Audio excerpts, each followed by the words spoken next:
Bilasanmi nega men sinib ketdim? Chunki hech kim e'tibor bermaydigan dardni ichimda ushlab yurdim. Oxiri esa u meni ichimdan yeya boshladi. Meni bo'sh qoldirgan, hech vaqosiz qoldirgan odamlar uchun hamon yonida turdim. Keyin esa to'xtaganimda meni sovuq deyishga ham jur'at topishdi. Men yuraksiz emasman. Men shunchaki charchadim. Yaxshiman deb ko'rinishdan charchadim.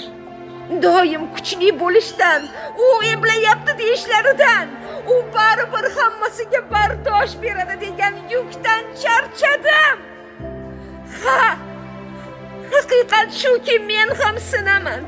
Men ham qonayman. Faqat buni sukut ichida qilishga o'rgandim. Men odamlar uchun tinchligimni berdim. Ular esa menga og'riq berishdi va baribir aybdor bo'ldim.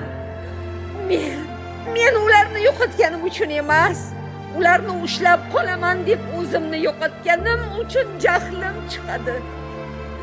Shuning uchun men sinib ketdim. Chunki bir payt kelib jim bo'lganlar ham sukut ichida qonashdan charchaydi.